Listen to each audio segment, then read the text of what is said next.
Bonjour et bienvenue à toutes et à tous. Nous commençons notre webinaire. C'est le 17e webinaire Parlons RH.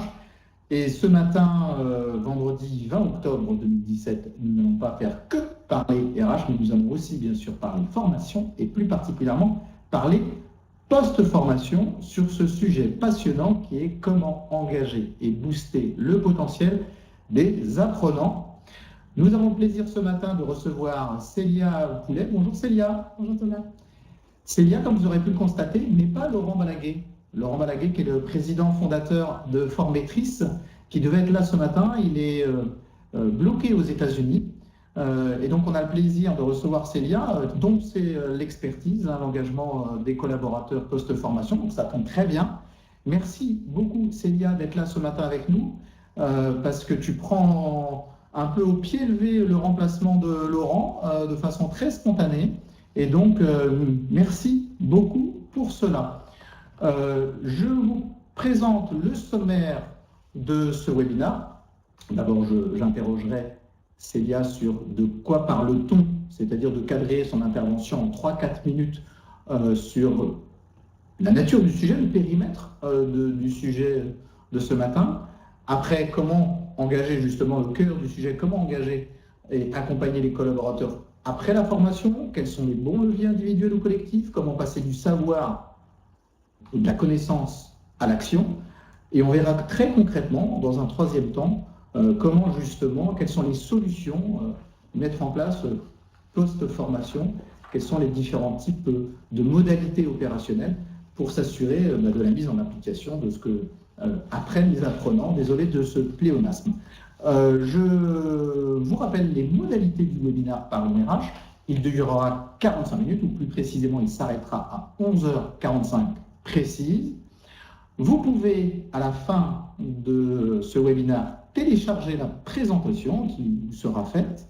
Vous pouvez évaluer, c'est très sympa de l'évaluer, alors pas qu'en mettant que des notes positives, vous pouvez aussi être critique. Donc l'évaluer, vous pouvez surtout nous mettre des commentaires sur ce que vous avez apprécié, ça nous permet de continuer à vous proposer des webinaires, et puis aussi nous mettre ce que vous avez, quels sont les axes d'amélioration, et bien ça nous permet de vous proposer des webinaires qui sont plus complets, plus performants, en tout cas qui répondent le plus possible à vos attentes. Vous pouvez aussi demander à être recontacté à l'issue des webinaires, donc vous voyez, vous pouvez faire plein de choses, commenter, évaluer, demander à être recontacté, et surtout, durant ce webinaire, vous devez même, on s'appelle Parlons RH, on a dit qu'on parlerait post-formation, poser les questions à Célia ici, Célia, pardon, voilà, j'ai fait une belle... je m'attendais à avoir Laurent Balaguet aussi, donc je suis perdu. Célia, posez des questions, qui est experte du domaine, donc n'hésitez pas, vous avez une boîte chat qui est là, en bas à gauche, pour pouvoir poster vos commentaires et vos interrogations sur cette thématique. Voilà pour en guise d'introduction. Et avant de commencer sur cette première question, de quoi parle-t-on? Célia, est-ce que tu peux nous dire quel est ton parcours, quel est ton périmètre de responsabilité, et puis au sein de Formetrice, nous présenter aussi Formetrice pour ceux qui ne connaîtraient pas cette belle société. Oui, alors bon, déjà bonjour et puis merci de m'accueillir. Donc moi je m'appelle Célia Poulet, je suis docteur en sociologie et je viens de la recherche universitaire. J'ai travaillé sur l'apprentissage adulte et je me suis intéressée en particulier à l'apprentissage adulte hors de l'école, donc tout ce qui se fait dans l'informel, tout ce qui se fait par la pratique. Et donc ce sont ces travaux qui m'ont conduite à rencontrer Formetrice en 2014 où j'ai été engagée comme chef de projet R&D, donc c'est moi qui m'occupe de piloter la R&D au sein de Formetrice. Formetrice est une société dont la spécialité, le cœur de métier, c'est l'évaluation de la formation. Donc notre rôle, aujourd'hui, notre rôle historique, ça a été d'être en mesure de donner aux sociétés des outils pour savoir si les formations satisfaisaient les apprenants et surtout si les formations avaient un impact sur les apprenants. Donc on a évalué à peu près 3 millions, on a eu 3 millions de questionnaires qui ont été traités par les apprenants. On a eu des solutions qui sont en 16 langues, on est présent dans 120 pays. Une activité historique d'évaluateur qui est très développée. Donc le leader français de l'évaluation de la formation, 3 millions d'apprenants, je suis impressionné par les chiffres. Et là, je vois vous êtes présent dans 120 pays avec 30 collaborateurs. Alors, comment ça je ne suis pas très bon en calcul mental, mais là, je peux dire que ça fait grosso modo 4 pays par collaborateur. Celui qui a la Chine, le Brésil, le Canada et l'Afrique du Sud. C'est un double grand écart, comment est-ce qu'il fait? Comment c'est possible ça? Alors en fait, on est basé à Paris, on a aussi une filiale à Washington, donc on est sur 2 pays. En réalité, ce sont nos clients qui sont internationaux. Donc on travaille pour à peu près la moitié des gros groupes du CAC 40. Clients comme Total, en fait, nous amènent à travailler un peu partout dans le monde. Donc, nos clients sont dans plusieurs pays, dans 120 pays, on les accompagne. Et nous, on est basé à Paris et à Washington. Okay. Pour les langues, c'est à peu près la même chose. D'accord, ok. Je comprends mieux le grand écart possible. Donc, c'est plutôt les clients qui font le grand écart qui sont internationaux et vous êtes présent internationalement aussi via vos clients. Tu as parlé de Formatrice. Je vois que sur le slide, là, il y a marqué fil, et puis aussi un hashtag, Learning Impact. Qu'est-ce que c'est? Alors, Learning Impact, on a choisi ce hashtag parce que finalement, à la fois dans l'activité historique de Formatrice et dans l'activité R&D, notre métier, c'est d'améliorer l'impact du learning, pas seulement du training, donc pas seulement de l'action de formation, mais en fait, notre métier à nous, c'est de faire en sorte qu'il y ait de l'apprentissage continu, à la fois à travers les évaluations de formation, mais aussi avec le projet FIL, qui est une extension de l'activité de formatrice, où on va être non seulement évaluateur, mais on va accompagner les gens après une formation. Donc, on va être en mesure de faire en sorte de transformer ce qui a été appris en action concrète dans le quotidien des formés. Eh bien, ça tombe bien parce que c'est le sujet du jour, si je comprends bien, c'est que ce projet FIL traite de la transformation post-formation, donc on va en parler. Juste une petite parenthèse, j'aime beaucoup la différence entre learning et training. En France, on a tendance, en tout cas c'est comme ça que ça s'appelle, le service formation, c'est pas le service apprentissage qui fait référence à une autre obligation légale. Et pourtant, ce qui est important, c'est pas l'acte de former, mais l'acte d'apprendre. Donc voilà, n'hésitez pas à utiliser le hashtag Learning Impact si vous faites du live tweet de ce webinaire ou a posteriori quand vous traitez de ce sujet. Alors, justement, on a un tout petit peu commencé à aborder le sujet via le projet FIL. De quoi va-t-on parler ce matin en 3-4 minutes Donc, en 3-4 minutes, je vais commencer par un mot un peu barbare, mais que peut-être beaucoup d'entre vous ont déjà entendu. On va parler de transfert des acquis. Donc, le sujet d'aujourd'hui, c'est pas seulement la formation, c'est qu'est-ce qui fait que la formation impacte concrètement les pratiques des apprenants au jour le jour. Nous, ce qu'on est en mesure de mesurer, et c'est pour ça que le projet FIL, donc FIL, c'est pour Formatrice Intelligent Learning, le projet FIL est né de notre métier d'évaluateur, parce qu'on s'est rendu compte qu'une formation qui était appréciée des formés, qui avait un contenu intéressant, qui semblait s'intégrer parfaitement au contenu des pratiques des formés, en fait, ces formations-là, qui satisfont les formés, elles ne garantissent pas que les formés puissent les appliquer. Et donc, ce qu'on mesure en particulier, c'est que en moyenne, 81% des formations ont un taux de satisfaction qui est élevé. Non, pardon, je me suis mal exprimée. C'est le taux de satisfaction moyen de 80%, donc c'est très élevé. Quand on regarde 3 mois plus tard dans les évaluations en fois l'impact concret, on tombe à 10%. Et 10%, c'est pas beaucoup. Quand on a 80% des gens qui sont contents, on pourrait s'attendre à ce que davantage du contenu de la formation soit mis en œuvre. Nous, ce sont les 10% qu'on a envie d'améliorer. 75, 81, 10, alors on a souvent des modèles qui font 80, 20, 10, 70, 20, 10, etc. Bon, il y a des chiffres un peu partout, mais là on voit qu'il y a un 81%. Ces 3 chiffres, là, ils sortent d'où? Alors ces 3 chiffres, ils sortent de 2 sources principales. Il y a notre expertise à nous en tant qu'évaluateur, oui. 3 millions de questionnaires, ça nous permet d'avoir une estimation assez juste. Et il se trouve qu'en plus, nos estimations, elles sont cohérentes avec les recherches scientifiques qui sont menées sur le transfert des acquis. Donc d'ailleurs, nous, quand on mesure le passage à l'action, on est plutôt autour de 30% parce qu'en fait, on est sur des formations évaluées où les gens répondent. Et la littérature scientifique, ce qu'elle montre, c'est que le passage à l'action est encore plus bas. Donc 10%, c'est beaucoup plus proche de la réalité et surtout dans les formations dites comportementales. D'accord. Il y a Anne-France qui nous demande de parler un petit peu moins vite parce qu'il y a une problématique de son. D'accord. Vous voyez, c'est aussi notre enthousiasme. On parlait de transfert des compétences, transfert des savoirs. Donc, effectivement, il y a beaucoup de sujets, il y a beaucoup de matière, à mon avis, sur cette thématique, on va le voir. Et donc, c'est pour ça qu'on parle vite. On n'a plus que 35 minutes ensemble. Voilà. Et il y a également quelqu'un qui pose la question s'il peut avoir les slides a posteriori. La réponse est oui. Alors, OK pour les sources. Mémorisation versus mise en œuvre. Alors ça, c'est le socle en fait, qui va nous mener après à parler de notre projet R&D. C'est que qu'est-ce qui explique en fait cet écart entre satisfaction et passage à l'action? C'est qu'en fait, quand on est sur de la satisfaction, on va regarder ce que les gens ont compris et retenu des savoirs. Et donc là, en fait, si on veut s'assurer que les gens comprennent et retiennent, on parle de mémorisation. En revanche, si on va améliorer le passage à l'action, c'est autre chose. Le mise en œuvre, ce n'est pas la mémorisation. Et donc, notre projet de R&D Et l'enjeu du webinaire d'aujourd'hui, c'est de comprendre qu'est-ce qui est derrière le passage à l'action. D'accord. Est-ce que c'est quelque chose d'assez proche du learning by doing ou ça n'a rien à voir? Alors, ça n'a pas rien à voir, parce qu'il y a effectivement du doing, mais le learning by doing, ça arrivera plutôt à des stratégies pédagogiques. L'idée, pour nous, c'est vraiment qu'on n'est plus sur la stratégie pédagogique de la formation, mais vraiment sur des outils concrets de mise en œuvre qui interviennent après la formation. On n'est plus tellement sur la pédagogie de l'apprentissage, en tout cas pas au sens training. D'accord, des outils concrets de mise en œuvre. Il y a Jean-François qui revient sur les 10%, et c'est bien justement que vous puissiez poser des questions, donc n'hésitez pas. Après 3 mois, 10% de satisfaction, c'est bien ça? C'est à peu près ça. Ouais. D'accord. C'est pas 10% qui ont mis en œuvre? Non, c'est 10% de ce que les gens voulaient mettre en œuvre qui a été mis en œuvre. D'accord, exactement. Ok. Je ne sais pas si c'est clair pour vous, Jean-François, mais en tout cas, n'hésitez pas à continuer de nous poser des questions. Et justement, après cette petite introduction sur ce dont nous allons traiter, n'hésitez pas à poser des questions. Nous sommes là pour ça. Alors, commençons justement sur presque le cœur du sujet. Comment est-ce qu'on fait? Quelles sont les modalités pour engager, accompagner les collaborateurs après cette formation pour éviter cet écart entre satisfaction entre ce qu'on voulait mettre en œuvre et ce qu'on a effectivement mis en œuvre? Comment réduire ce fossé, cet écart entre le savoir, la connaissance et l'action? Déjà en commençant par le début, c'est-à-dire en distinguant les objectifs pédagogiques et les objectifs individuels. Et donc là, je vais partager avec vous quelque chose qu'on a appris aussi, nous, dans le cadre de nos travaux R&D, qui ne fait pas seulement des travaux de développement, mais aussi des travaux scientifiques, des travaux de fond. Quand vous préparez une formation, vous identifiez des objectifs pédagogiques. En fait, vous focalisez sur ce que les gens doivent savoir. C'est normal, c'est à ça que sert une formation. Et pour que les gens l'appliquent, pour que ça devienne une action, il faut que les gens identifient les objectifs individuels.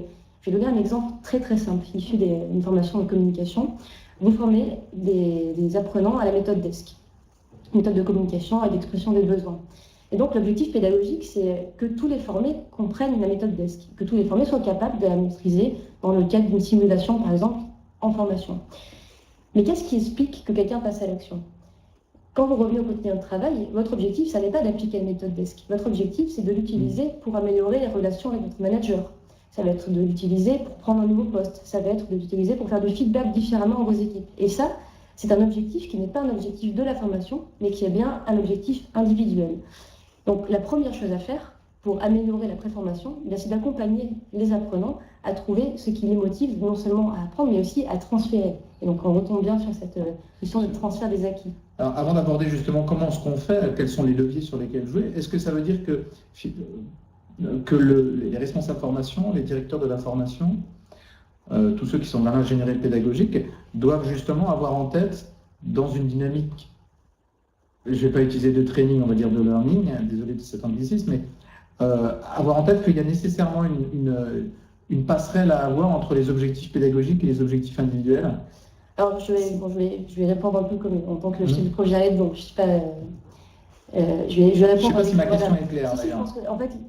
Je pense que l'idée, c'est d'avoir conscience en fait, que la mise en pratique va intervenir après la formation, que la formation n'est pas une baguette magique, mais c'est un événement qui doit avoir une suite dans le temps. En revanche, ce qu'on voit et ce qu'on mesure, c'est que le transfert des acquis, donc les objectifs individuels, ça ne s'identifie pas en formation. C'est quelque chose qui se fait après. Et c'est pour ça que l'accompagnement post-formation, il est central. Parce que c'est après la formation que l'apprentissage, d'une certaine manière, commence vraiment. D'accord. Justement, il y a... alors, je vais reprendre ma petite souris. Il y a justement si j'arrive à lire, il y a Jean-François qui poste le commentaire suivant. Avant les objectifs pédagogiques, il me semble fondamental, et forcément le chat remonte et je perds le texte, donc c'est plus difficile, de rédiger les objectifs opérationnels, ce qui est attendu au poste de travail du futur stagiaire. Il me semble que c'est à partir de ces objectifs que l'on peut définir les objectifs pédagogiques du stage et mesurer enfin les résultats.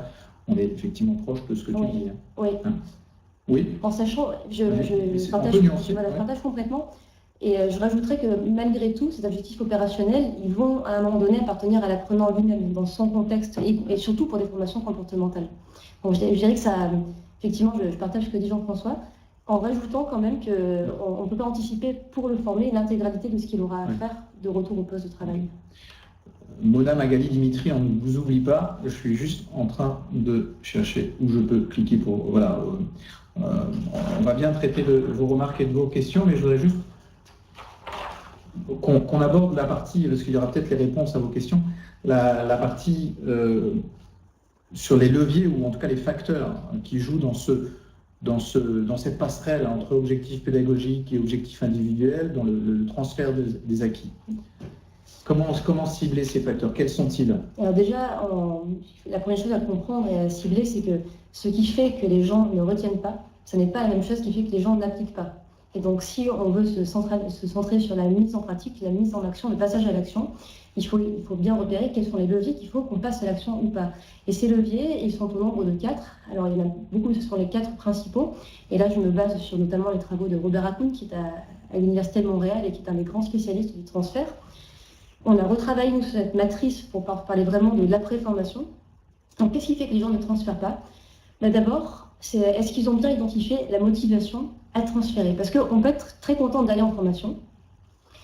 On a une motivation à apprendre, mais la motivation à pratiquer, c'est encore autre chose. Donc, première chose, la motivation à passer à l'action doit être présente et entretenue.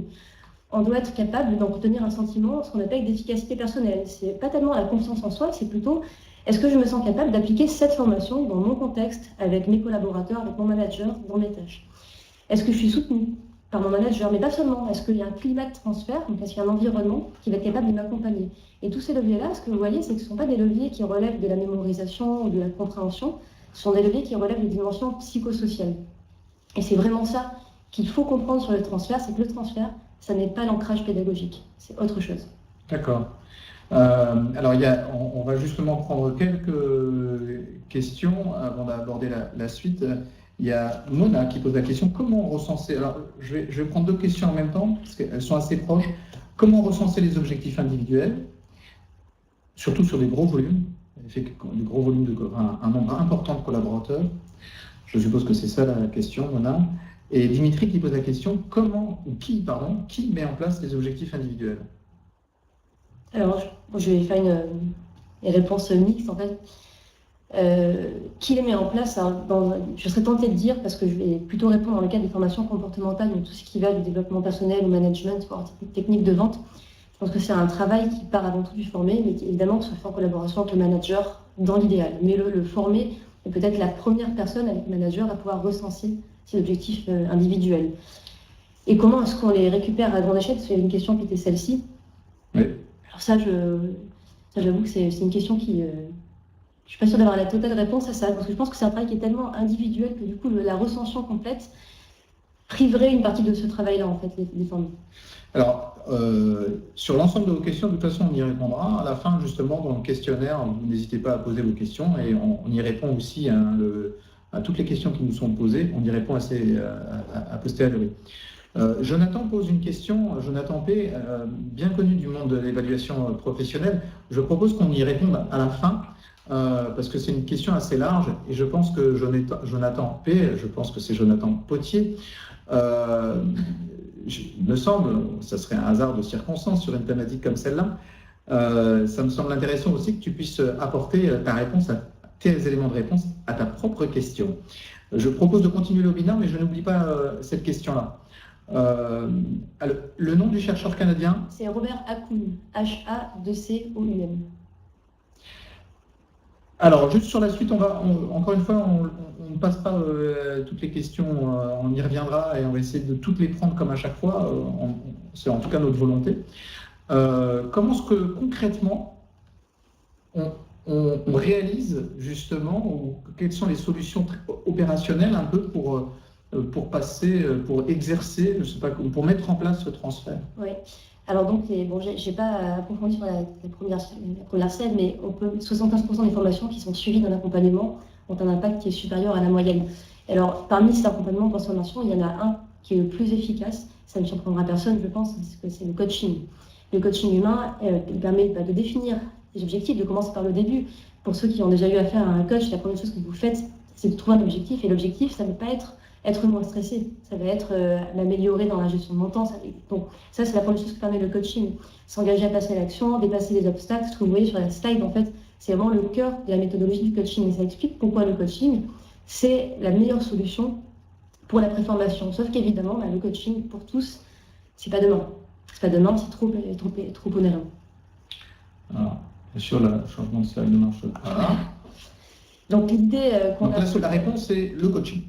C'est la meilleure solution. La meilleure solution, le coaching. On la mesure, nous, dans le cadre de l'évaluation, hein, c'est aussi connu dans les expertises scientifiques. Donc le coaching, un coach pour tout le monde, c'est la meilleure solution pour garantir le transfert. D'accord. Sauf que c'est trop cher, beaucoup trop cher pour être déployable en masse. D'accord. Autonomie, souplesse, personnalisation, empowerment. C'est ce qu'offre le coaching. D'accord. Et c'est aussi ce que nous, on veut offrir, parce que donc on en vient peut-être au cœur de l'activité de formatrice en R&D aujourd'hui. Ce qu'on vise à faire, nous, c'est d'offrir un outil plus démocratique, digital, qui va permettre de garder ces grandes caractéristiques du coaching, l'autonomie, la souplesse, le fait d'être personnalisé, le fait de permettre l'empowerment, le développement des collaborateurs. C'est ce que tu appelles l'auto-coaching digital. Exactement. C'est ça? D'accord.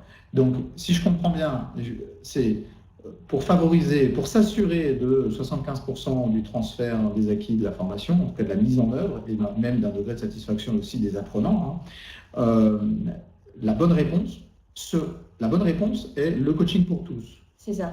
Sauf que le coaching, alors moi je ne sais pas combien ça coûte, mais je pense qu'effectivement, ce n'est pas forcément accessible économiquement pour tous les apprenants, tous les collaborateurs. Et donc, la solution opérationnelle, ce serait de l'auto-coaching digital. Oui, en tout cas, c'est notre conviction. C'est quoi l'auto-coaching? Comment est-ce qu'on s'auto-coach? Alors, avec Phil, donc on parle de Phil, Formatrice Intelligent Learning, ce qu'on propose, c'est d'offrir un outil entièrement digital aux formés. Donc c'est un outil qui est personnel, confidentiel et qui va permettre aux formés de s'auto-coacher. Donc on lui donne un support qui va lui poser des questions, qui va l'aider à prendre du recul, mais c'est le coaché qui est son propre coach. D'accord. C'est le coaché qui est son propre coach. Mais dans la partie coaching, me semble-t-il, je ne suis pas un expert du sujet, il y a un côté relationnel très fort, un côté même, je veux dire, la chaleur d'une poignée de main, une tape sur l'épaule, un regard, même un silence, peut apporter dans la dynamique de coaching. Dans l'auto-coaching, il n'y a pas cela. Alors, je vais poser plusieurs questions. Est-ce que l'auto-coaching, au regard de ce que je viens d'évoquer, de ma compréhension de ce qu'est le coaching, a tout de même des bénéfices par rapport à la chaleur humaine d'un coaching classique, enfin classique si tant est que ça puisse être classique, et je vois que c'est de l'auto-coaching digital. Donc il y a le e-coaching avec des solutions comme One par exemple qui marchent très très bien, mais donc c'est le fait d'accéder à des coachs par des plateformes digitales dédiées qui permettent de suivre un parcours pédagogique et un parcours de coaching. L'auto-coaching, c'est encore quelque chose de différent. L'auto-coaching digital. Il y a donc deux questions. C'est quoi la différence par rapport à l'e-coaching et la différence aussi par rapport au coaching classique et aux bénéfices du coaching classique qui passe par une forme de contact interpersonnel, un bénéfice intuitif personnel. Alors, je vais commencer par la partie la plus simple. La différence, c'est que l'e-coaching, c'est en fait l'e-coaching, ce qu'on appelle l'e-coaching, en général, c'est du coaching asynchrone ou à distance. Donc il y a quand même une personne humaine à l'autre bout de l'écran. Donc on est sur des prestations qui sont moins chères que le coaching présentiel, mais qui restent des solutions qui sont difficilement déployables à grande échelle. Donc la première différence, elle est là. Ensuite, effectivement, nous, on n'a pas, avec Phil, on ne s'est jamais dit on va remplacer le coaching humain par une machine, en fait. Effectivement, l'idée n'est pas là. Mais en revanche, ce qu'on sait, c'est que à certaines conditions d'intelligence dans le questionnement, du X-design en fait, de gamification, à condition de mobiliser des images, de faire appel aux émotions, on peut offrir une sorte de miroir en fait, à l'apprenant. Et l'idée de l'auto-coaching, c'est d'offrir un miroir. Donc, c'est pas une plateforme où l'apprenant est tout seul, parce qu'en fait, on va utiliser des personnages, on va utiliser des questionnements imagés, on va faire appel à l'émotion pour faire réagir l'utilisateur. Donc, il est tout seul, mais avec une espèce d'altérité digitale. Une altérité digitale. Effectivement, de ce qu'on attend d'un coach, c'est effectivement l'effet miroir, c'est que lui-même vous amène à vous poser des questions. Et donc là, ce que tu dis, c'est qu'au travers d'une ingénierie pédagogique forte et probablement un certain nombre de recherches, vous avez réussi à créer cette altérité digitale. C'est ça. Je ne sais pas quels sont les résultats, quels sont les bénéfices de cette démarche-là. Est-ce qu'il y a des exemples est-ce que tu as des exemples à nous faire partager opérationnels de l'auto-coaching digital? Oui, alors je peux vous parler. Donc ce projet Phil, il fait quand même suite à 3 ans de R&D qui était de la R&D de développement, mais aussi de la R&D vraiment scientifique. On est allé lire de la littérature scientifique, comparer les résultats. Et donc, je peux vous parler de ce qu'on a fait avec Total, parce que c'est un de nos premiers partenaires, et c'est aujourd'hui un de nos clients pour Phil, en plus d'être client évaluation. Phil a été expérimenté auprès de plus de 2000 personnes, à travers des rendez-vous en ligne. Donc, on propose des rendez-vous avec la plateforme digitale, comme un vrai coach. Et chez Total, donc c'est pas le seul, on a constaté qu'il y avait une amélioration de l'impact de la formation mesurée à froid, donc 3 mois plus tard, de plus 25%. Donc, la formation a été mise en pratique à plus 25% pour les gens qui utilisaient Phil. Donc ça, je pense que c'est un résultat qui est intéressant qu'on a retrouvé chez nos autres clients. D'accord, par rapport à ceux qui n'utilisaient pas Phil. Donc ça, la même formation avec le même formateur et le même contenu, l'impact était de plus 25%. Donc une amélioration effectivement de la mise en œuvre. On ne va pas parler de return de ROI, mais de ROE. D'accord, plus 25%. Donc là, les résultats, effectivement, c'est les fruits de la recherche scientifique, des résultats positifs. Si je comprends bien, la partie auto-coaching digital permet une forme de, je ne sais pas si c'est le bon terme, d'hyper-démocratisation du coaching, c'est ça? C'est ce qu'on vise, c'est un peu l'ambition, c'est donner des clés aux individus pour tout ce qu'on a vu tout à l'heure sur les 4 leviers, pour trouver leur motivation transférée, pour développer leur sentiment d'efficacité personnelle, donc avoir du feedback, être capable de se donner du feedback à travers des questions ciblées par l'outil. Donc on essaie vraiment d'offrir les avantages du coaching, mais pour tous. Est-ce que là on voit qu'il y a un certain nombre de bénéfices, est-ce que tu peux les dérouler un tout petit peu rapidement? Alors, on voit scalable, etc. Oui. Okay. Le tout premier déjà c'est la simplicité, donc c'est quasiment du plug and play avec Phil, c'est qu'on peut le brancher après n'importe quelle formation, pour tout le monde c'est très facile à utiliser. C'est une solution qui est infiniment moins coûteuse que du coaching humain, donc déployable pour tous.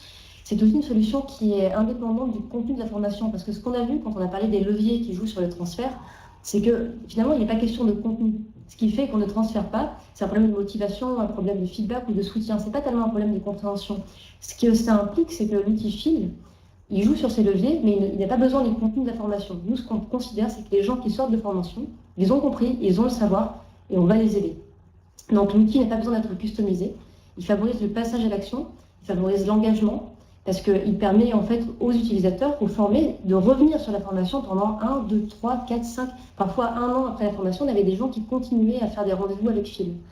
Et donc plus largement, et ça fait référence à d'autres travaux qui ont été menés aux États-Unis par des gens comme Karen Watkins ou Victoria Marsick, c'est des gens qui travaillent sur la learning culture.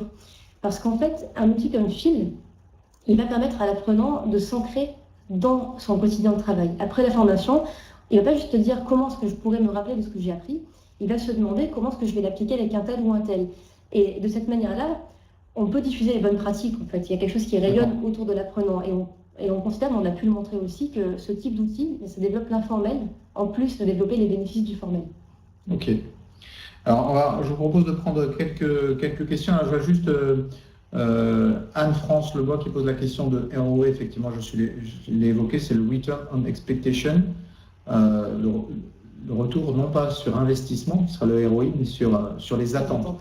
Un peu plus difficile. Pourquoi? Parce que le ROI en formation, je pense qu'il doit y avoir une littérature qui pourrait remplir cette pièce. C'était juste pour dire que ça produit des effets qui ne sont pas forcément uniquement le ROI, puisque 25% des apprenants, 25% des apprenants qui utilisent l'outil, la solution Phil. En fait, c'est pour les apprenants qui utilisent l'outil, l'impact de la formation est majoré de 25% par rapport à ceux qui ont suivi la même formation sans l'outil. Et ce qu'on appelle l'impact de la formation est majoré, c'est ils ont mis en œuvre la mise en pratique. Donc voilà, on est bien dans le transfert et dans la mise en œuvre des attentes de la formation. Alors, j'ai cadre, c'est ça? Je ne sais pas, j'ai un cadre, d'accord, ok, mais ne faut-il pas impliquer davantage les managers dans l'après-formation? C'est vrai qu'on parle là des apprenants, mais pas du management, qui est aussi une courroie forte de mise en application, de mise en œuvre. Oui, alors effectivement, c'est une question qui revient souvent, puis c'est une réflexion qu'on a eue en interne. Le manager, c'est peut-être le premier concerné après le formé, évidemment, parce que c'est le formé qui doit réaliser la mise en pratique. Alors, je vais faire 2 réponses en fait. La première, c'est effectivement le manager doit être impliqué, mais in fine, c'est au formé de le faire. Donc du coup, pour nous, ça ne change pas la philosophie de l'outil, qui est un outil individuel. Mais en revanche, comme on sait que le manager, c'est le premier à pouvoir apporter du soutien, on s'est dit qu'on ne pouvait pas non plus le laisser complètement en dehors de l'outil. Et donc, ce qu'on propose dans Fil, c'est l'utilisateur, s'il le souhaite, a la possibilité d'associer quelqu'un, nous on appelle l'allié ou l'observateur, il a la possibilité d'associer quelqu'un à son parcours. Ça veut dire que ce qu'il va faire au sein de l'outil, ça restera confidentiel, dans la mesure où il le souhaite, mais à la fin de chaque rendez-vous avec Fil, de chaque rendez-vous d'auto-coaching, le formé aura la possibilité d'envoyer une sorte de bilan qui va reprendre l'essentiel de ses objectifs, de ses progrès, de ses difficultés, à un allié.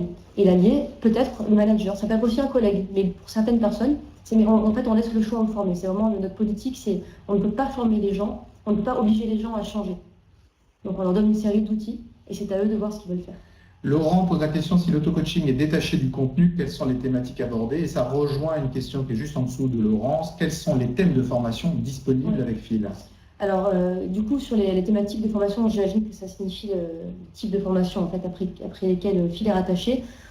Nous, on a testé beaucoup sur tout ce qui est formation comportementale. Donc, en fait, c'est développement personnel, communication, management, oui, exactement, au sens large. On a des clients qui ont voulu essayer avec des formations qui étaient plus métiers ou techniques, formation à la compta. Parce qu'ils nous ont dit, en fait, le problème, c'est que même après une formation comme celle-ci, il faut que les gens aient envie de changer. Donc, ils ont appris de nouvelles méthodes, mais finalement, ils peuvent continuer avec les anciennes méthodes. Et par rapport à ça, on a des clients qui ont voulu essayer Fil, et donc là, on constate des résultats qui sont aussi intéressants. On a moins de masse d'utilisateurs dans ce type de formation. Mais en fait, Fil va vraiment intervenir sur la motivation et sur le changement des habitudes. Donc, d'une certaine manière, après toutes les formations, c'est possible. Évidemment, c'est encore plus pertinent pour tout ce qui est soft skills. Alors, la deuxième question, c'était qu'est-ce qu'on fait dans l'outil, en fait, si on ne travaille pas sur le contenu? On va travailler sur la motivation. Je vous donne un exemple, c'est un exemple qui est en deuxième rendez-vous Fil, donc deuxième session de travail de l'utilisateur sur sa plateforme. On sait que les gens vont avoir identifié un objectif individuel lors de la première session. Et dans la deuxième session, on va leur demander à quel escalier ressemble l'objectif qu'ils veulent atteindre. Donc par exemple, je veux améliorer la relation de mon manager. Et on va leur demander, est-ce que c'est un escalier droit? Est-ce que c'est un escalier anguleux? Est-ce que c'est un colimaçon? Est-ce que c'est un escalier impossible, vous savez, avec les... Ouais. Et donc, on va faire appel aux images. Pourquoi? Parce que les images, en fait, elles font appel à l'émotion. Et donc, comme un coach le ferait, mais en utilisant d'autres méthodes, parce qu'on n'a pas de coach humain derrière, il y a quand même un coach humain dans la création de l'outil, en fait, on va pouvoir essayer de comprendre l'état d'esprit du formé. Et on va lui dire, une fois qu'il a choisi cet escalier, on va déployer un certain nombre de questions qui vont lui permettre, en fait, de trouver un plan d'action adapté en fonction de son sentiment. En fait. Je profite parce qu'il y a aussi il y a deux questions, une de Régis et puis une de Audrey sur est-ce que vous avez des exemples concrets sur, et pareil pour Régis, donner un exemple concret sur comment ça marche pour l'apprenant. Ok, je suis apprenant, mais là, déjà tu viens d'évoquer 2 étapes. Oui, alors là j'ai évoqué les concrètement, j'en profite, sur quel device? D'accord, alors le device, je réponds tout de suite, comme ça ce sera fait, c'est tous les devices. Donc la plupart des utilisateurs, on se rend compte aujourd'hui, utilisent l'ordinateur. Nous, on est contents parce que c'est la position assise, donc ça facilite la réflexivité. Évidemment, c'est totalement responsive. Ça marche sur tablette, sur mobile. On a une application mobile dédiée, mais qui fait un peu de choses, qui va envoyer des rappels quotidiens de motivation. Donc, on est moins sur la réflexivité, mais plus sur le quotidien. Concrètement, comment ça se passe pour l'apprenant? Je vais en formation. J'ai 1, 2, 3, 4 jours, 5 jours de formation. Et suite à cette formation, je reçois un email qui m'invite en fait à découvrir le programme Fil et à planifier ou faire tout de suite un premier rendez-vous. Et donc là, j'ai un calendrier qui s'affiche où je peux commencer tout de suite. Et donc le premier rendez-vous donc de réflexivité dure à peu près 10 minutes. Et il va être entièrement centré sur l'identification des objectifs individuels. Donc on va vraiment faire la différence avec l'objectif pédagogique. On a des petits outils qui permettent de faire du feedback en live. Si j'écris méthode desk, on a un petit module qui va être capable de dire il n'y a pas de verbe, pas d'action. Il manque quelque chose de concret. Donc, qu'est-ce que vous visez? Quand est-ce que vous allez mettre en œuvre? Donc, on est capable de faire ce genre de choses. Et donc, ce premier rendez-vous, il va permettre à l'utilisateur d'accéder à son espace personnel où il va trouver des activités complémentaires, l'application mobile. On propose un test psychométrique sur le locus de contrôle, qui est une notion qui est... Le locus de contrôle, c'est une notion qui décrit le rapport à la responsabilité des individus. Je ne mets pas en pratique, mais est-ce que c'est ma faute? Et donc il y a des gens qui vont avoir tendance à répondre j'ai pas fait tout ce qu'il fallait, et d'autres à l'autre bout du spectre qui vont dire c'est la faute du monde entier. Et donc évidemment c'est beaucoup plus nuancé que ça, mais on propose des activités variées sur cet espace personnel. Mais le cœur de l'outil, c'est vraiment de prendre des rendez-vous avec soi-même, donc avec Fil, mais avec soi-même, pour faire le point régulièrement. Ok. Il y a une autre question sur les thématiques, mais est-ce qu'il y a aussi les thématiques commerciales, les thèmes de la vente qui peuvent être intégrés?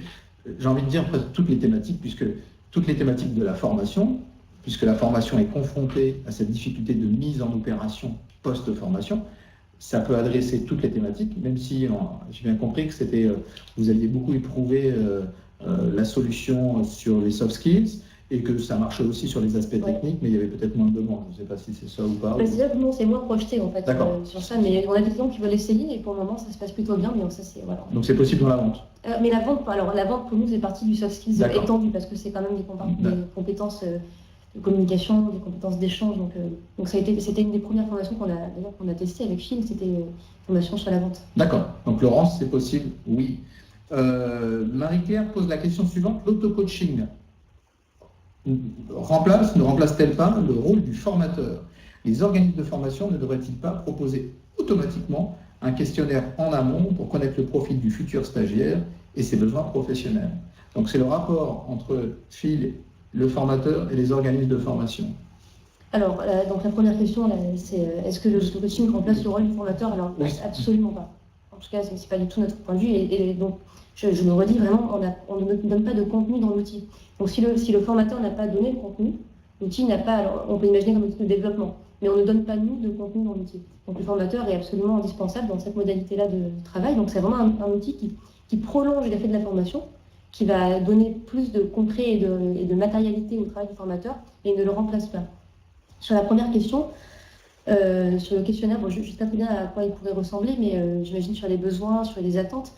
Je pense que c'est deux modalités différentes. Donc, il y a des choses dont on prend conscience pendant la formation, et nous, c'est aussi ça notre matière, ça va être de saisir au vol en fait ce qui a été fait pendant la formation, est-ce que ça a éveillé comme prise de conscience pour le former. Donc, ça reste quand même des temps différents. J'espère que j'ai été claire pour la réponse.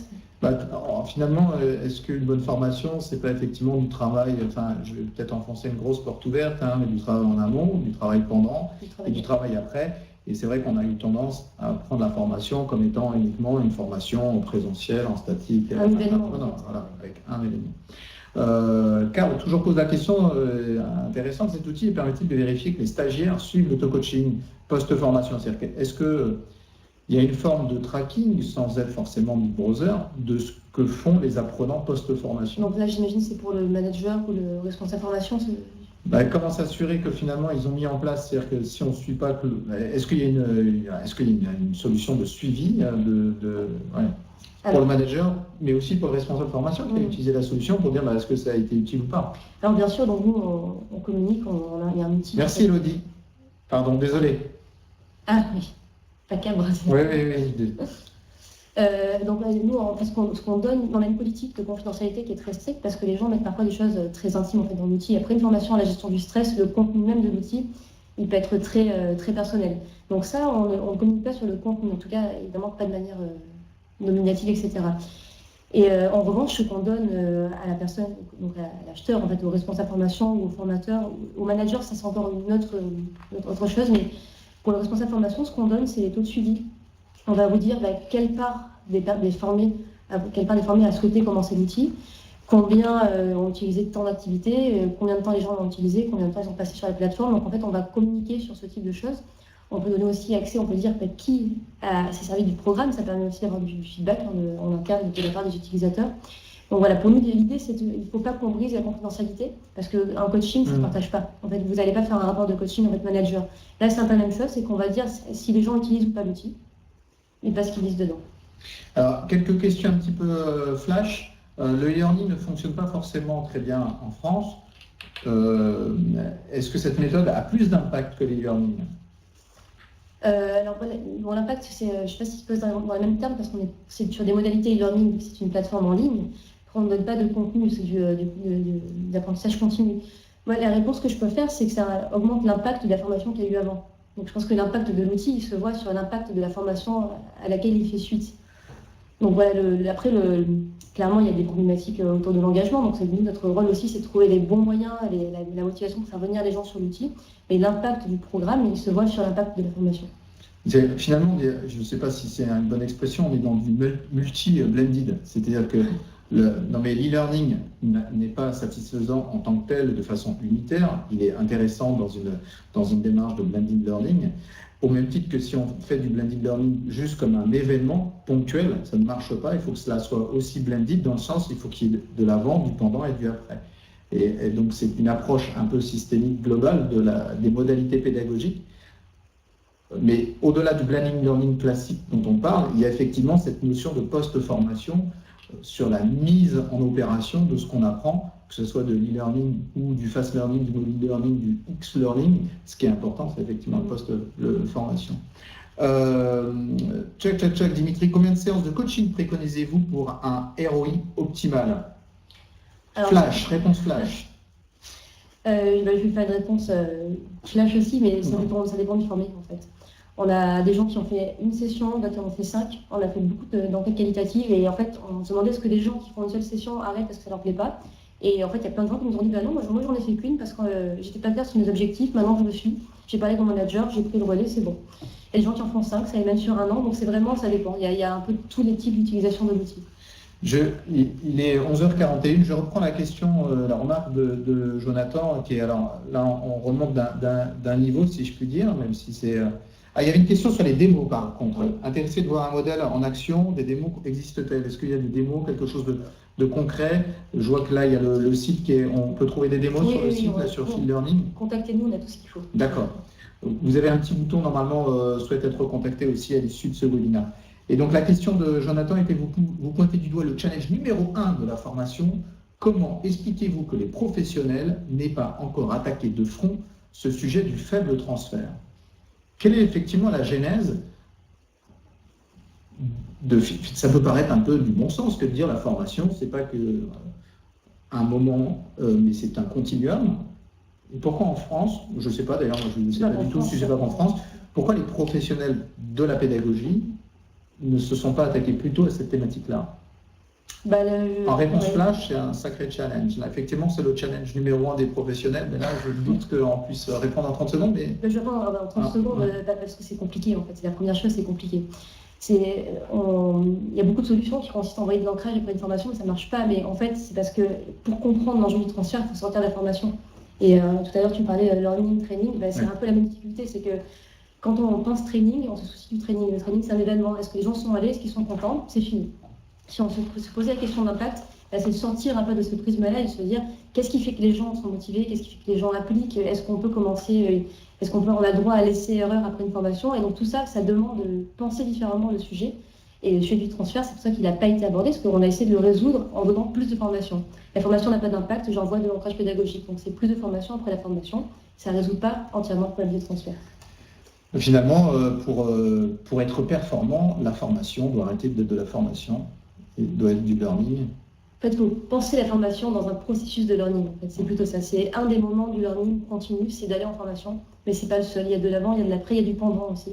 Et voilà, je pense que c'est il faut changer la manière de voir la formation. Merci beaucoup Célia. Alors juste quand même deux petites infos. Alors il y a des questions auxquelles on n'a pas répondu, on essaiera d'y répondre par mail. N'hésitez pas à continuer à nous en poser. Quelle est l'actu? Une actu, il y a un coup de cœur à nous faire partager? Alors, une actu formatrice, on est en train de finaliser un livre blanc sur l'impact des formations en leadership. Donc ça, c'est quelque chose qui va sortir très rapidement. Donc je vous inviterai à jeter un coup d'œil. On parlera aussi de transfert. On en parlait juste avant du webinaire. C'est pas un petit livre blanc. C'est combien de pages? 50. Donc c'est quelque chose de très solide, au même titre que ton expertise. Et ton coup de cœur? Le coup de cœur, c'est l'opération One Learning a Day de Danone, en fait, qui travaille justement autour de la notion d'apprentissage continu et qui offre une série d'outils à ses salariés en fait, pour apprendre de petites choses tous les jours pour rester dans le bain et avancer avec le monde. C'est une super conclusion, puisqu'effectivement, on retombe sur le learning, c'est un processus continu. Merci mille fois vraiment d'avoir pris comme ça au pied levé le remplacement de Laurent Balaguet, c'était super. Merci beaucoup Célia pour ton expertise. Alors c'est toujours un peu frustrant de profiter d'un expert comme ça pendant 40 minutes et pas essayer de nous poser toutes les questions possibles et imaginables. J'espère qu'on aura l'occasion de te réinviter dans ces webinaires Parlons RH. Pour ma part, je vous donne rendez-vous, je reprends mon petit papier, je vous donne rendez-vous le 29 novembre pour le 18e webinaire de Parlons RH. Ça sera avec un expert de la société Edenred. Mais je vous donne avant rendez-vous in real life le 14 et 15 novembre au Salon du Management. Et enfin, le 20 et le 21 novembre, alors le Salon du Management, il a lieu à Paris, dans le 13e arrondissement. Mais nous sommes aussi en province le 20 et le 21 novembre au Salon Solutions Ressources Humaines de Lyon. Merci beaucoup. N'hésitez pas à télécharger la présentation, à l'évaluer, à mettre un commentaire et à nous poster vos questions sur les réseaux sociaux que vous voyez affichés là. Merci mille fois. Merci beaucoup. Merci. Merci à tous et à très bientôt. Au revoir.